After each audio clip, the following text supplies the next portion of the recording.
अस्सलाम वालेकुम everyone, welcome to my channel. आपके साथ शेयर करेंगे कि तेरे बिन के नेक्स्ट एपिसोड में क्या होने जा रहा है। मुर्तसिम की माँ उसके कमरे में आएगी तो वो अपनी माँ से पूछेगा खैरियत है, तो उसकी माँ जो है वो मीरब पे तंज करते हुए कहेगी कि खैरियत तो जैसे इस घर से रुखसत ही हो गई है, खैरियत का तो अब नामो निशान नहीं रहा हमारे घर में। तो मुर्तसिम पूछता है अपनी माँ से कि आखिर हुआ क्या है, तो उसकी माँ कहती है कि मलक मुख्तार आया हुआ है। मुर्तसिम अपनी माँ से पूछेगा कि वो क्यों आया है अब यहाँ पे, उसका हमारे घर में क्या काम है। मीरब माँ बेटे दोनों की ये बातें बड़े ध्यान से सुन रही होती है कि आखिर हुआ क्या है।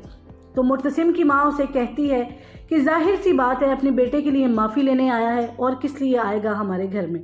तो मीरब आकर कहेगी कि आप लोगों को उसे माफ़ कर देना चाहिए, वो खुद चल कर आया है हमारे घर में और माफ़ी मांगने अगर आया है तो जाहिर सी बात है कि वो झुक चुका है।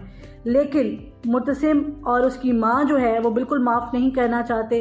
मुर्तसिम की माँ मुर्तसिम से कहेगी तुम बिल्कुल उसे माफ़ नहीं करना, वो हमारा बहुत पुराना दुश्मन है और हमेशा उसने दुश्मनी निकाली है, वो बहुत चालाक है और इस दफ़ा भी वो चालाकी से माफ़ी तो ले लेगा लेकिन बाद में जो है वो तुम्हारा जीना हराम करेगा। मीरब कहती है नहीं नहीं ऐसा नहीं है, माफ़ करने वाला जो होता है वो बड़ा होता है।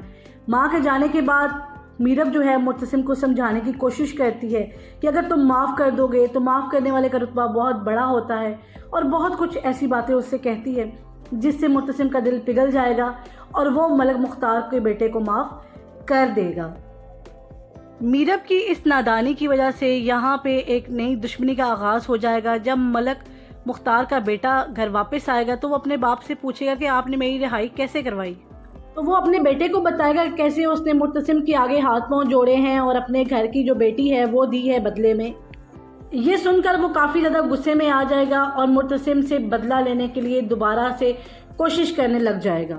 मीरब के दिल में जगह बनाने के लिए मुर्तसिम उसे माफ़ तो कर देगा लेकिन यहाँ पे एक नई दुश्मनी जन्म ले लेगी। मीरब को एहसास होगा कि मुर्तसिम जो है उससे बहुत ज़्यादा मोहब्बत करता है, इसलिए उसकी हर बात मान लेता है। अपनी माँ के ख़िलाफ़ जाके अपनी इज़्ज़त पर कॉम्प्रोमाइज़ करके वो इसकी बात मान लेता है। नेक्स्ट वीडियो तक के लिए इजाज़त दीजिए। अल्लाह।